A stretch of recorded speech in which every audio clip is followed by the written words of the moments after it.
Assalamualaikum warahmatullahi wabarakatuh. Saya Tri Utami Rusmawati dari kelas 1C Prodi Ilmu Keperawatan Stikes Trimandiri Sakti Bengkulu. Pada video ini bertujuan untuk memenuhi tugas mata kuliah Ilmu Keperawatan Dasar dengan materi keseimbangan asam dan basa. Keseimbangan asam basa tubuh itu merupakan suatu keadaan di mana konsentrasi ion hidrogen yang diproduksi setara dengan ion hidrogen yang dikeluarkan. Keseimbangan asam basa tubuh manusia diatur oleh organ paru-paru dan ginjal. Kadar normal ion hidrogen pada tubuh manusia sekitar 4 kali 10 pangkat min 8 atau pH-nya sekitar 7,35 sampai 7,45 atau setara dengan 7,4. Dalam keseimbangan asam basa terdapat CO2 atau karbon dioksida yang berperan sebagai komponen asam atau komponen respiratori yang nilai normalnya sekitar 40 mmHg dan ada HCO3 atau bikarbonat yang berperan sebagai komponen basa atau komponen metabolik nilai normalnya sekitar 24 mEq/L. Asidosis adalah suatu keadaan pada saat darah terlalu banyak mengandung asam atau terlalu sedikit mengandung basa dan sering menyebabkan menurunnya pH darah atau kadar pH darahnya itu kurang dari 7,35.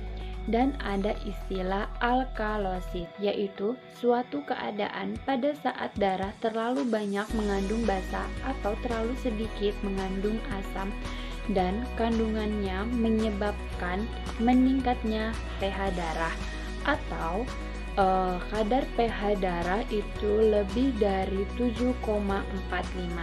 Tubuh menggunakan 3 mekanisme untuk mengendalikan keseimbangan asam basa darah. Yang pertama itu menggunakan sistem ginjal. Kelebihan asam akan dibuang oleh ginjal sebagian besar dalam bentuk amonia. Ginjal memiliki kemampuan untuk mengatur jumlah asam atau basa yang dibuang, yang biasanya berlangsung selama beberapa hari. Yang kedua itu menggunakan sistem buffer.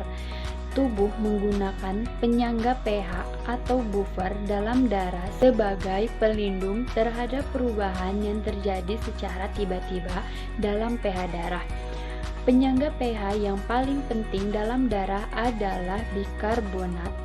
Bikarbonat yaitu suatu komponen basa berada dalam keseimbangan dengan karbon dioksida atau suatu komponen asam.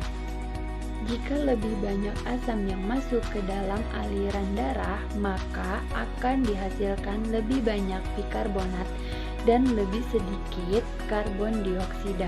Jika lebih banyak basa yang masuk ke dalam aliran darah, maka akan dihasilkan lebih banyak karbon dioksida dan lebih sedikit karbonat. Yang ketiga, menggunakan sistem paru-paru atau pembuangan karbon dioksida.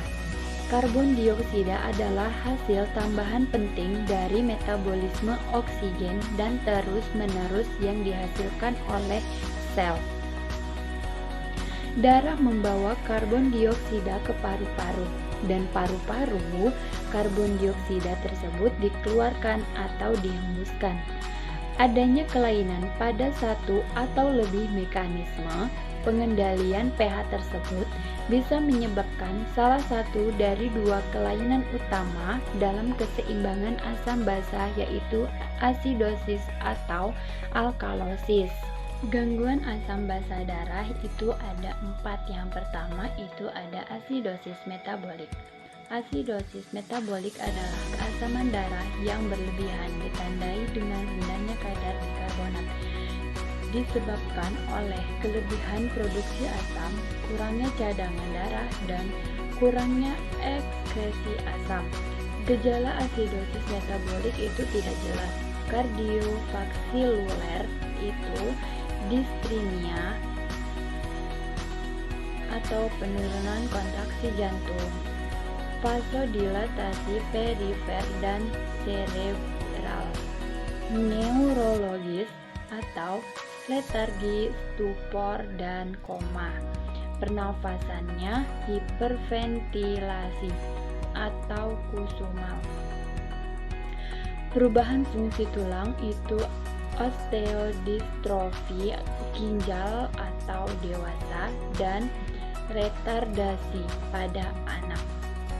Penata laksanaan asedosis metabolik yaitu bertujuan untuk meningkatkan pH darah hingga ke kadar asam sekitar 7,20 hingga 7,25 dan mengobati penyakit dasar. NHCO3 dapat digunakan bila pH kurang dari 7,2 atau HCO3- kurang dari 15 mEq/L.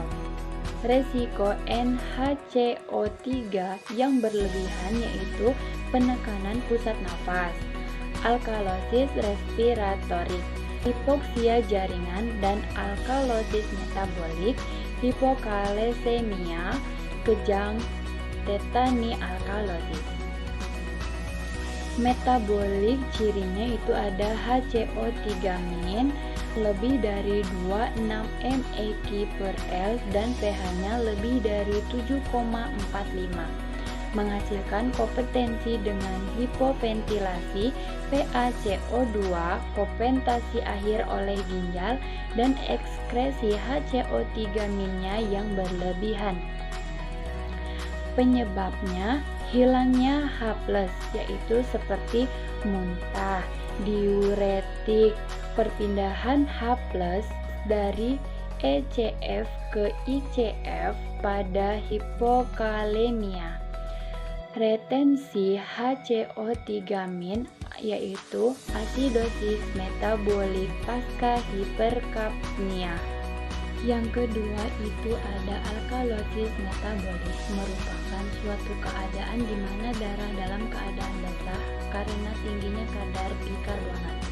Gejalanya tidak spesifik, kejang dan kelemahan otot yang diakibatkan oleh hipokalemia dan dehidrasi. Disritmia jantung atau kelainan EKG disebabkan oleh hipokalemi, sedangkan parestesia atau kejang otot disebabkan oleh hipokalsemia. Penata laksanaan alkalosis metabolik itu bertujuan untuk menghilangkan penyakit dasar dengan cara pemberian KCl secara 4 dalam salin 0,9%. Diberikan jika Cl urin kurang dari 10 mEq/L. Menghilangkan rangsangan aldosteron dengan ekskresi NaHCO3 jika Cl urin lebih dari 20 mEq/L. Bila disebabkan aldosteron yang berlebihan, tidak dapat diobati dengan salin 4, tapi dengan diuretik. Yang ketiga itu ada asidosis respiratorik, adalah keasaman darah yang berlebihan karena penumpukan karbon dioksida dalam darah sebagai akibat dari fungsi paru-paru yang buruk atau pernafasan yang lambat. Ciri-cirinya yaitu PaCO2 lebih dari 45 mmHg dan pH-nya kurang dari 7,35, itu kompensasi ginjal, retensi, dan peningkatan HCO3. Penyebabnya hipoventilasi, retensi CO2-nya, inhibisi pusat nafas atau overdosis, sedatif atau dan henti jantung, penyakit dinding dada dan otot nafas atau faktur Kosae dan miasthenia gravis, gangguan pertukaran gas atau COPD, dan obstruksi jalan nafas atas. Gejala asidosis respiratorik tidak spesifik hipoksemia atau dominan. Namun, asidosis respiratorik akut akibat obstruksi nafas somnolen progresif itu koma, sehingga asidosis respiratorik kronis vasodilatasi cerebral itu meningkatkan ECV sehingga papiledema dan pusing. Penata laksanaan asidosis respiratorik itu untuk pemulihan ventilasi yang efektif sesegera mungkin dengan cara pemberian O2 dan mengobati penyebab penyakit dasar. PaO2 harus ditingkatkan lebih dari 60 mmHg dan pH-nya lebih dari 7,2. Yang keempat itu ada alkalosis respiratorik. Itu merupakan suatu keadaan di mana darah menjadi basah karena pernafasan yang cepat dan dalam, sehingga menyebabkan kadar karbon dioksida dalam darah menjadi rendah.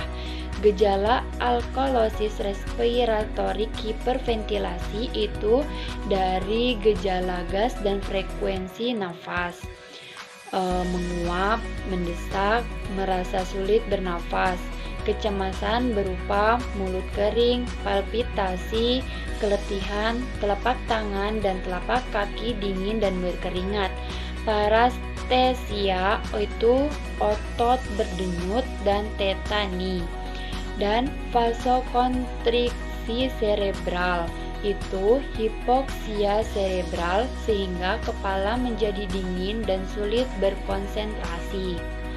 Alkalosis respiratorik itu ciri-cirinya berupa penurunan PaCO2 kurang dari 35 mmHg dan peningkatan pH serum lebih dari 7,45 sehingga kompensasi ginjal meningkat, ekskresi HCO3 menyebabkan hiperventilasi atau tersering psikogenik karena stres dan kecemasan, hipoksemia atau pneumonia, gagal jantung kongresif, hipermetabolik atau demam, stroke, stadium dini, keracunan aspirin dan spektikemia. Penata laksanaan alkalosis respiratorik itu berguna untuk menghilangkan penyebab dasar. Kecemasan dapat dihilangkan dengan pernafasan kantong keras yang dipegang erat di sekitar hidung dan mulut, dapat memulihkan serangan akut. Hiperventilasi mekanik itu dapat diatasi dengan mengurangi ventilasi dalam 1 menit, menambah ruang hampa udara atau menghirup 3% CO2 dalam waktu singkat. Sekian video dari saya, lebih dan kurangnya saya mohon maaf. Wassalamualaikum warahmatullahi wabarakatuh.